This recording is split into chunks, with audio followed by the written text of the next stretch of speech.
Juan grew up in a narrow alley in Manila where sunlight barely touched the ground and the smell of rain-soaked concrete never left the air. His home was a patched-together structure of tin sheets and warped wood, held together by borrowed nails and hope. Every time it rained, water leaked through the roof, dripping onto the thin mat where Juan slept beside his younger sister. Their mother worked long hours cleaning other people's houses, and their father had disappeared years ago, leaving behind only silence and unanswered questions.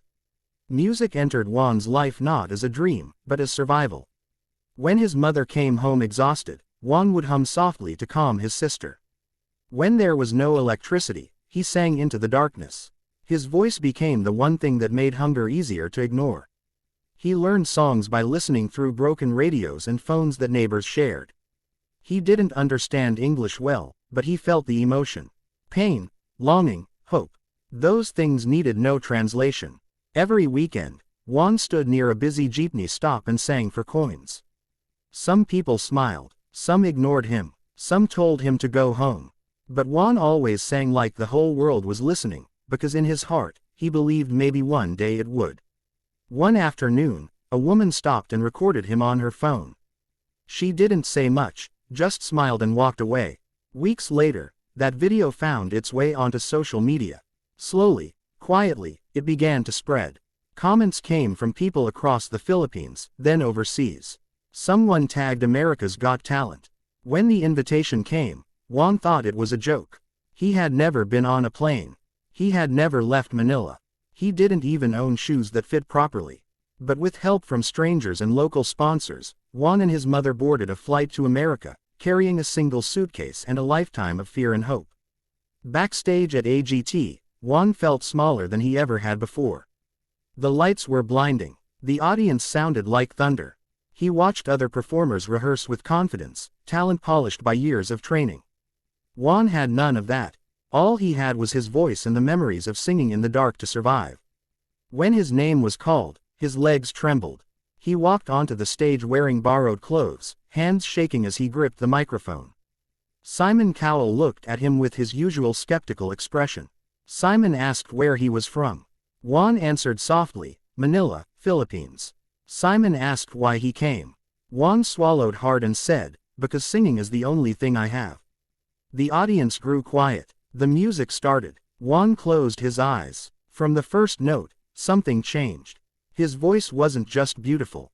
It was raw. It carried the weight of hunger, loss, and hope all at once.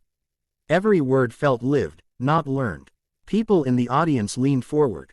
Judges stopped writing notes. Even Simon's expression shifted. Halfway through the song, Juan's voice cracked slightly, not from weakness, but from emotion. He kept going. Tears rolled down his face, but he didn't stop. The audience began to cry with him. When the final note faded, there was a moment of silence so deep it felt unreal. Then the entire theater erupted. People stood, cheered, cried. Juan stood frozen, unsure what to do. He thought it was over. Then Simon Cowell stood up. That alone shocked everyone. Simon walked toward the golden buzzer. Juan looked confused, almost afraid. Simon paused, looked at Juan, and said, "You remind us why this show exists." Then he pressed it. Golden confetti exploded from above, raining down on a boy who had once sung in the shadows of Manila just to survive. Juan dropped to his knees, overwhelmed. His mother ran onto the stage, holding him as they cried together beneath the falling gold. But the story didn't end there. After the audition aired, Juan became an overnight sensation. Interviews, offers, attention from people he never imagined would know his name. But behind the scenes, pressure mounted. Critics questioned whether his talent would last. Online comments turned harsh. Some said he was a sympathy act. Others doubted he could compete with trained performers. Juan felt the weight of expectation crush his joy. He stopped sleeping. His voice began to strain. During rehearsals, he missed notes. Producers worried. His mother worried even more. One night, Juan told her he wanted to quit. She reminded him of the alley, the rain, the nights he sang to survive. She told him the golden buzzer wasn't a finish line. It was a door. In the live shows, Juan chose a song in English that scared him. His accent was thick, his confidence fragile, but he sang with honesty again. Not perfection, truth. The performance wasn't flawless, but it was real. America voted. Week after week, Juan survived eliminations. Not because he was the best singer technically, but because people saw themselves in him.